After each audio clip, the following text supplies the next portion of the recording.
गर्मियों के टाइम पे कहा जाता है कि ज़्यादातर दोपहरी में कहीं निकलना नहीं चाहिए और गर्मी आ चुकी है तो ऐसा ही मैं एक हादसा लेकर आया हूँ जो कि गर्मियों के ऊपर बीता हुआ और ये एक लड़की के ऊपर बीती हुई कहानी है। उसके ऊपर जैसे कि बुरी शक्तियाँ आ गई थी एक छोटी-सी गलती की वजह से। एक रोज़ की बात थी कि वो अपने घर से निकली थी स्कूल के लिए। अब बच्चे देखो नहा धोकर जाते हैं, वो थी 9th-10th क्लास में। अब उसने उस दिन अपने बाल खुले रख रखे थे। उसने ध्यान नहीं दिया कि क्या है क्या नहीं। वो स्कूल पहुँच गई। उसकी मैडम ने कहा बच्ची बालों को बांध लो, हेयर बैंड लगा लो या कुछ लगा लो। उसने कहा ठीक है मैम। उसने लगा लिया। अब ये बात थी सैटरडे की। अब देखो इंग्लिश मीडियम स्कूलों में सैटरडे को जल्दी छुट्टी हो जाती है, तो उसकी 12वीं करीब छुट्टी हो जाती है। अब उसका जो घर था वो काफ़ी दूर था, मतलब था कोई 1.5 किलोमीटर करीब। अब वो पैदल ही जाती थी और पैदल ही आती थी। अब आप लोग जानते हो गर्मियों के टाइम पर कितनी ज़्यादा गर्मी होती है और उस गर्मी के चलते ही उसके साथ जो वो काफ़ी खौफनाक था। वो लड़की जैसे ही आ रही थी, उसने देखा कि उसको लगा उसके पीछे कोई है।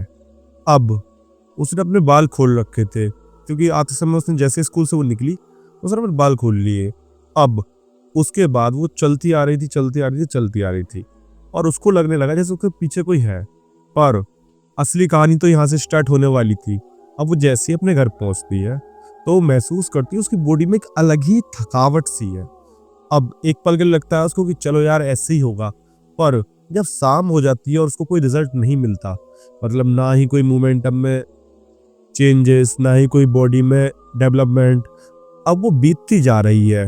अब वो अपनी मम्मी से कहती है मम्मी मुझे ऐसा लग रहा है कि जैसे मेरी बॉडी में एक अलग ही थकावट हो।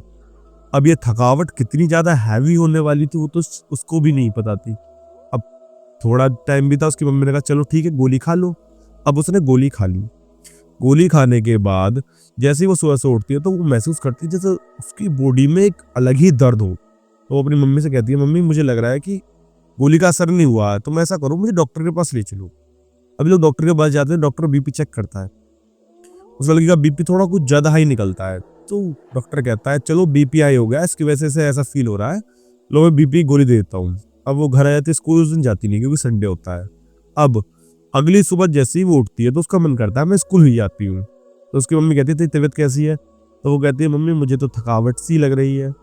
तो फिर उसकी मम्मी कहती है चल तो ठीक है आज छुट्टी मार ले। वो कहती है चलो ठीक है मम्मी अगर आप कह रही हो तो मैं छुट्टी मार लेती हूँ।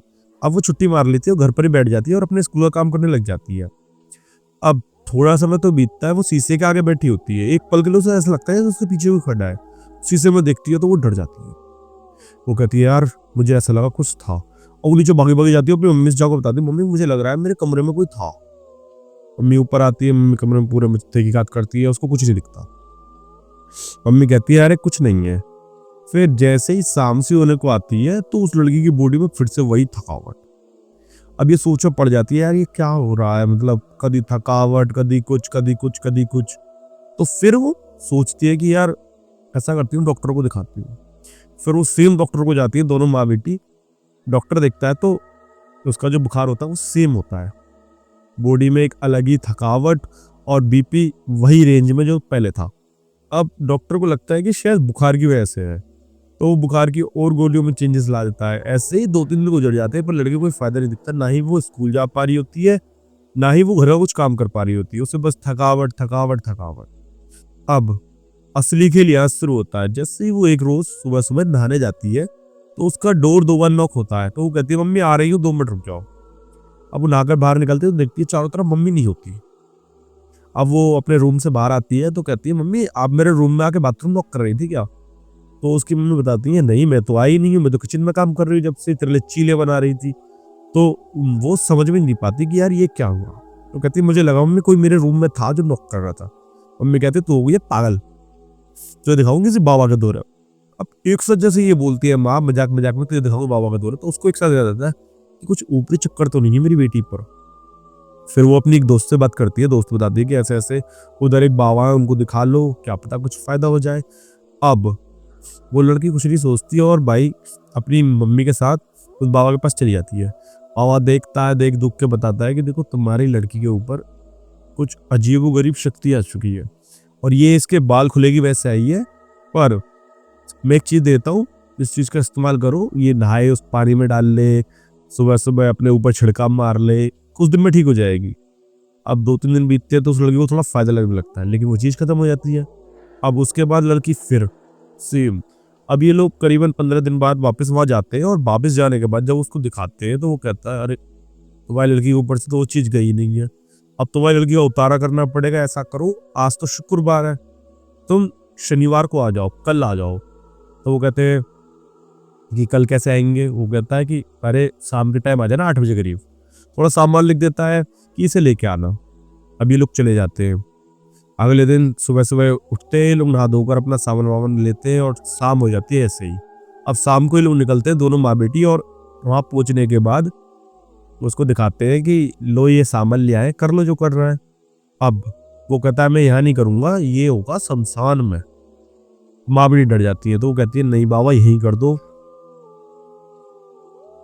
दोस्तों कुछ अलग सी आवाज आई तो मैं डर गया। चलो जल्दी से कहानी खत्म करते हैं। वैसे ही मुझे आजकल डर लगने लगा है, इसलिए मैं कहानी नहीं सुनाता था। पर अगर आप इस पर अच्छे रेटिंग देते हो या फिर लाइक्स देते हो तो मैं आगे और कहानी लेकर आऊंगा। फिर उस लड़की ने बाबा से कहा कि हम तो वहां नहीं जा पाएंगे। तो बाबा कहता चलो ठीक है मैं यही कर देता हूँ। और वो पूजा पाठ करता है, पूजा पाठ करता है। उस लड़की को कहता है ठीक है लो तुम्हारी पूजा पाठ हो गई, अब ऐसा करना तुम अपने नाखून काटो, इन्हें दे दो, इन सबको मैं कब्रिस्तान में दबा दूंगा। वो कहता ठीक है कब्रिस्तान में दबा देना। अब भाई वो जैसे ही बाबा उन सामान को लेता है तो कहता है कि तुम्हारे हो गए 1500 रुपए। तो वो कहते हैं बाबा 1500 किस चीज के?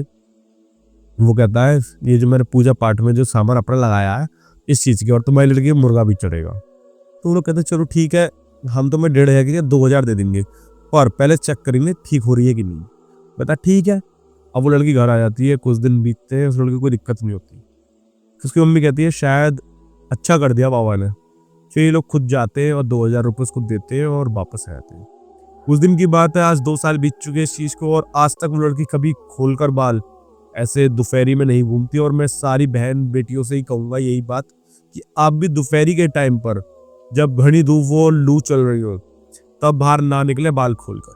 ये काफी अच्छा रहेगा। और इस वीडियो को अपने बहन भाई वगैरह में शेयर कर दीजिए ताकि वो ये गलती ना करें। और यार दोस्तों में भी कर सकते हो जिनकी फ्रेंड वगैरह हो, ताकि वो भी ये गलती ना करें, क्योंकि ये चीजें कभी कभी तो पीछे छोड़ देती हैं लेकिन कभी कभी उनका साथ उनके बुढ़ापे तक चली जाती है।